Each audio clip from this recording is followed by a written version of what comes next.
les petits pitchs.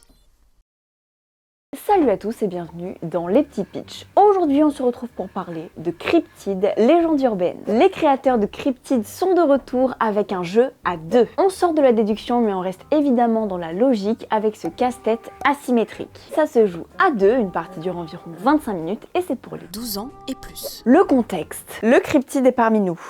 Il y a trop d'indices et de choses suspectes qui font croire à la présence d'une créature dans notre ville. Un cryptide, c'est une créature qu'on n'a jamais vue, qu'on n'a jamais touchée. Donc sans aucune preuve concrète, vous allez vous taper la honte dans la communauté scientifique si vous criez à tout le monde que vous avez vu une grosse bête. J'ai vu une grosse bête. D'accord Michel, il faut arrêter la drogue. Vous n'avez pas le choix, vous devez traquer le cryptide vous-même pour que la commu arrête de vous traiter de mytho. Je ne suis pas folle, vous savez. Bonsoir. Cryptid légende urbaine est un cache-cache. Par contre, c'est des jetons, personne va se mettre derrière la télé. L'un des joueurs incarne le scientifique, l'autre incarne le cryptide. Le but du jeu est différent pour chaque rôle. Le cryptide doit brouiller les pistes pour s'échapper de la ville. T'as compris? Prison Break. Vous gagnez si vous placez un jeton présent sur les deux quartiers aux extrémités de la ville. Vous avez réussi à vous échapper. Le ou la scientifique doit placer ses détecteurs de manière à coincer le cryptide dans un seul quartier, ce qui prouvera son existence. Comment on joue?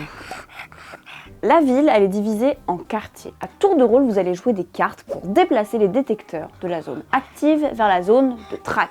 Vous allez d'un côté et de l'autre à chaque fois. 3 types de cartes pour déplacer ces détecteurs. Dispersion, alignement et transfert. À la place d'en jouer une, vous pouvez aussi choisir de piocher, soit parce que vous en avez besoin, soit pour attendre de voir ce que va faire votre adversaire. Une fois tous les détecteurs déplacés d'une zone à l'autre, le cryptide doit se cacher. Il annonce une caractéristique de quantité ou de couleur, le but étant de correspondre au plus de quartiers encerclés par cette condition. Exemple, dans cette configuration, le cryptide peut par exemple dire 5. Il se retrouvera dans ce quartier et ce quartier. Les deux sont entourés de 5 cubes.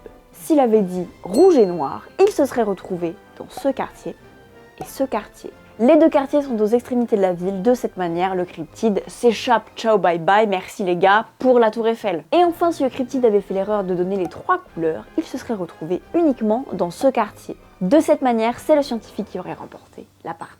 Donc à vous de bien jouer vos cartes pour contrecarrer les plans de l'autre. À la fin de chaque manche, le scientifique restreint le périmètre et enlève 2 quartiers au bout de la ville. Les détecteurs sont replacés par le cryptide qui va rajouter un quartier à chaque extrémité. Les petits ronds rouges, ce sont des indices. Si aucun des joueurs ne remplit son objectif et que tout le monde est incompétent, c'est celui ou celle qui aura récupéré le plus de jetons indices qui gagnera la partie. Le scientifique les récupère en retirant les quartiers et le cryptide en plaçant un jeton présence à cet emplacement. Véritable duel et jeu d'esprit, toute erreur vous sera fatale. C'est fatal.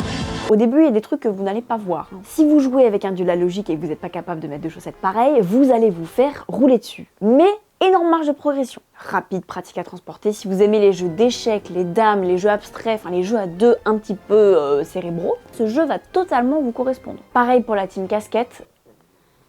Casse-tête, vraie satisfaction de trouver la bonne combinaison, n'est-ce pas? Voilà, c'est tout pour Cryptid légende urbaine, j'espère que ça vous a plu et que ça vous aura peut-être donné envie de tester le jeu. Si vous voulez voir encore plus de vidéos sur les jeux de société, n'hésitez pas à vous abonner à la chaîne de Regames et on se retrouve très bientôt pour une prochaine vidéo. Ciao!